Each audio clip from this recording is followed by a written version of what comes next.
લોકશાહીની લડાઈમાં સગર્ભા મહિલાની અડગ હિંમત, રાજકીય દબાણ સામે ન ઝૂકતા કોંગ્રેસની બોડીનો વિજય।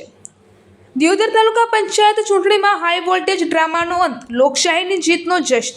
છેલ્લા ઘણા દિવસોથી સમગ્ર બનાસકાંઠાની નજર જે ચૂંટણી પર ટકેલી હતી તે દિયોદર તાલુકા પંચાયતની પ્રમુખ અને ઉપપ્રમુખની ચૂંટણી આખરે ભારે રાજકીય ઉથલપાથલ, દબાણ અને ખેંચતાણ તેમજ બે વખત ચૂંટણી મોકૂફ રહેવાના નાટકીય ઘટનાક્રમ બાદ પણ પૂર્ણ થઈ હતી।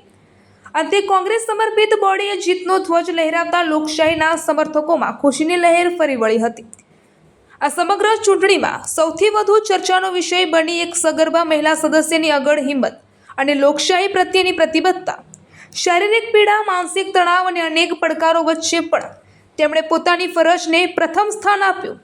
જ્યાં ઘણા લોકો પરિસ્થિતિ સામે ઝૂકી જાય છે, ત્યાં મહિલા સદસ્યએ માતૃત્વની નાજુક અવસ્થામાં પણ લોકશાહીના મૂલ્યો સામે આગળ રહી ઇતિહાસ સર્જ્યો છે। સ્થાનિક લોકોમાં એવી ચર્ચા જોવા મળી રહી છે કે રાજકીય દબાણ અને અનેક અટકળો વચ્ચે પણ મહિલા સદસ્ય પોતાના નિર્ણયથી એક ઇંચ પણ ડગ્યા નહોતા। તેમના આ સાહસને લઈને અનેક લોકોની આંખો ભીની થઈ ગઈ હતી।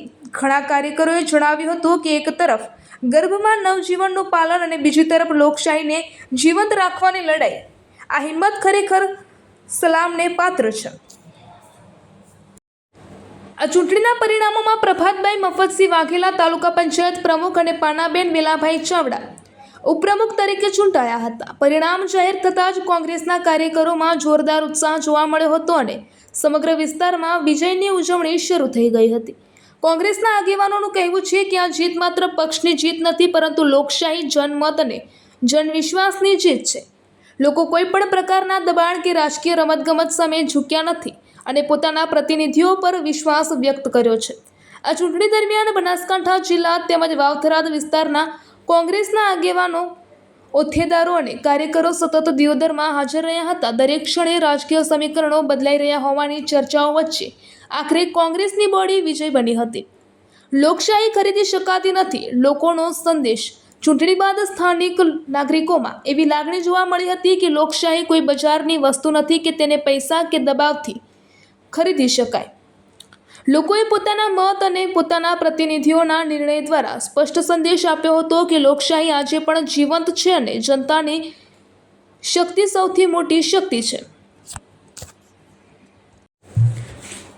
દિયોદર હાઈસ્કૂલ ખાતે ભવ્ય અભિવાદન સમારોહ। ચૂંટણી પૂર્ણ થયા બાદ દિયોદર આદર્શ હાઈસ્કૂલ ખાતે નવનિયુક્ત પ્રમુખ, ઉપપ્રમુખ તેમજ તમામ તાલુકા પંચાયતના સદસ્યોના સન્માનમાં ભવ્ય અભિવાદન કાર્યક્રમ યોજાયો હતો, જેમાં મોટી સંખ્યામાં કાર્યકરો, શુભેચ્છકો અને આગેવાનો ઉપસ્થિત રહ્યા હતા। આ કાર્યક્રમ દરમિયાન નવનિયુક્ત હોદ્દેદારોનું ફૂલહાર અને તાળીઓના ગડગડાટ સાથે સ્વાગત કરવામાં આવ્યું હતું। એક મહિલા, એક સંકલ્પ અને લોકશાહીની જીત। દિયોદર તાલુકા પંચાયતની આ ચૂંટણી માત્ર રાજકીય સત્તાની ચૂંટણી ન હતી, પરંતુ સંકલ્પ, હિંમત અને લોકશાહીની રક્ષા માટે લડાયેલી લડત તરીકે યાદ રહેશે। ખાસ કરીને આ સગર્ભા મહિલા સદસ્યએ જે રીતે તમામ પડકારો વચ્ચે લોકશાહી માટે પોતાનું કર્તવ્ય નિભાવ્યું તે ઘટના લાંબા સમય સુધી લોકોના મનમાં અંકિત રહેશે।